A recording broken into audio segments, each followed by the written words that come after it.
കുന്നംകുളം നഗരസഭാ ചെയർപേഴ്സൺ തുടർച്ചയായി കൗൺസിലറായ തന്നെ അപമാനിക്കുകയും മറ്റ് കൗൺസിലർമാർക്ക് നൽകുന്ന പരിഗണന നൽകുന്നില്ലെന്നും കൗൺസിലർ ലബീബ് ഹസൻ പൊതുചടങ്ങിൽ വെച്ചായിരുന്നു വാർഡ് കൗൺസിലറുടെ പ്രതികരണം. വ്യാഴാഴ്ച നഗരസഭാ ഓഫീസിൽ നടന്ന മിനി കോൺഫറൻസ് ഹാളിന്റെ ഉദ്ഘാടന ചടങ്ങിൽ വാർഡ് കൗൺസിലർ കൂടിയായ തന്നെ ക്ഷണപത്രികയിലെ ഫോട്ടോകളിൽ നിന്നും ഫലകത്തിൽ നിന്നും ഒഴിവാക്കിയെന്നാണ് ലബീബ് ഹസൻ പറയുന്നത്.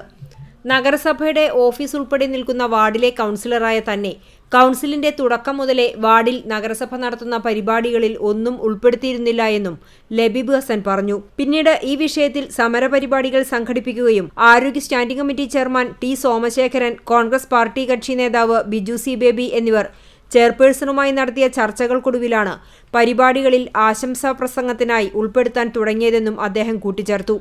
കുന്നംകുളം നഗരസഭയുടെ പരിപാടികളിൽ ആശംസകനായി ഉൾപ്പെടുത്താറുണ്ടെങ്കിലും പരിപാടിയുടെ പോസ്റ്ററിൽ എൻ്റെ പടം വയ്ക്കാറില്ല.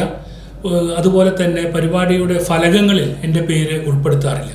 അക്കാലത്ത് ബഹുമാനനായ നഗരസഭയുടെ ആരോഗ്യ standing committee chairman Shri T സോമശേഖരനും കോൺഗ്രസ് പാർലമെന്ററി പാർട്ടിയുടെ നേതാവ് ശ്രീ ബിജു സി ബേബിയും നഗരസഭാ ചെയർമാനെ കണ്ട് പറഞ്ഞതിൻ്റെ അടിസ്ഥാനത്തിലും സമരപരിപാടികൾ സംഘടിപ്പിച്ചതിൻ്റെയും പ്രതിഷേധം അറിയിച്ചതിൻ്റെയൊക്കെ അടിസ്ഥാനത്തിലാണ് ആശംസകനായി പോലും ഉൾപ്പെടുത്തിയത്.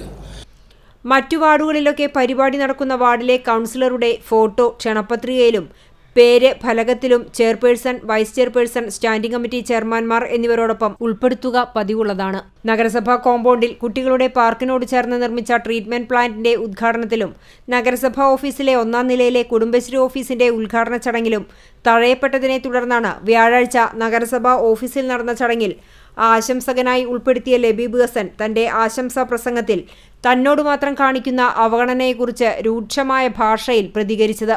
ഇത് ശ്രദ്ധയിൽപ്പെട്ട MLA AC മൊയ്തീൻ ഈ വിഷയം പരിഹരിക്കണമെന്നും നഗരസഭാ ഭരണത്തിൽ വികസന പ്രവർത്തനങ്ങൾക്ക് പ്രതിപക്ഷത്തിന്റെ പിന്തുണ ഉണ്ടാകണമെന്നും അവഗണന പരിശോധിച്ച് ആവർത്തിക്കാതിരിക്കാനുള്ള ശ്രദ്ധ ചെയർപേഴ്സന്റെ ഭാഗത്തുനിന്നും ഉണ്ടാകണമെന്നും പൊതുവേദിയിൽ അറിയിച്ചതായും ലബീബ് ഹസൻ പറഞ്ഞു.